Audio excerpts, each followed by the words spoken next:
Apre i battenti la 69esima edizione della Sagra del Mandorlo in Fiore. L'edizione 2014 apre al Teatro Pirandello con il concerto di Roy Paci, che si esibisce con l'Orchestra Municipale Balcanica.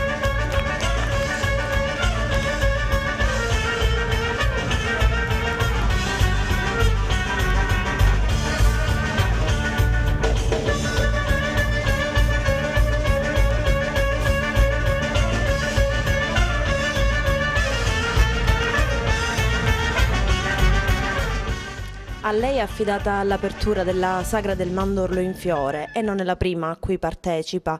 Cosa ne pensa di questa manifestazione, ma soprattutto dello spirito di fratellanza tra i popoli?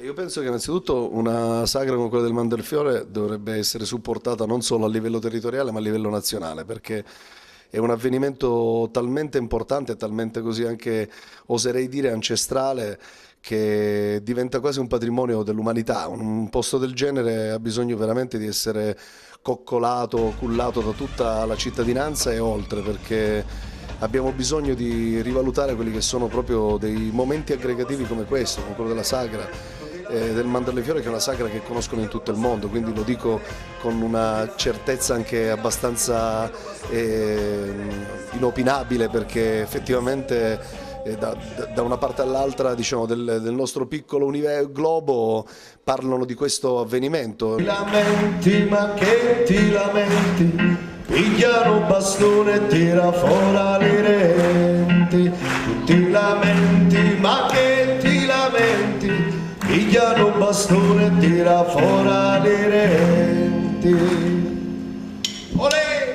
Non è la prima volta che partecipo, sì, perché ho già fatto la sagra un po' di anni fa e sono molto contento, perché poi lo spirito e l'iniziativa di questa sagra, che tende, diciamo, a mettere vicini popolazioni diverse, a cercare di creare quella fratellanza vera che si manifesta in momenti dove probabilmente la musica è l'ingrediente anche principale, no? Che è un linguaggio universale, un linguaggio che ci permette di condividere anche con popolazioni, tribù dall'altra parte del mondo le gioie, i dolori, le emozioni, e quindi è probabilmente un principio su cui si basa anche tutta la mia stessa vita. Cioè, io faccio, oltre alla musica, anche questo durante l'anno, mi occupo e mi preoccupo anche di quelli che sono probabilmente gli esseri umani che hanno più bisogno di noi.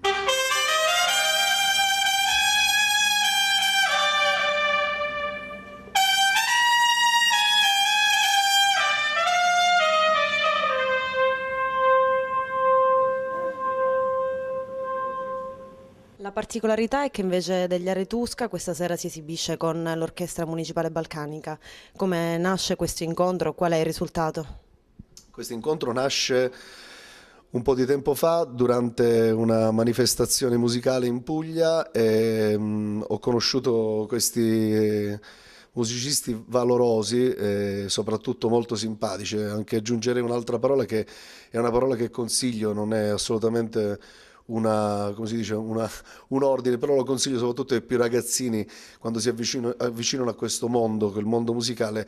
L'ingrediente fondamentale è l'umiltà, quindi l'umiltà probabilmente che traspare attraverso questi bravissimi musicisti è stata la scintilla che ha fatto scoccare quest'amore.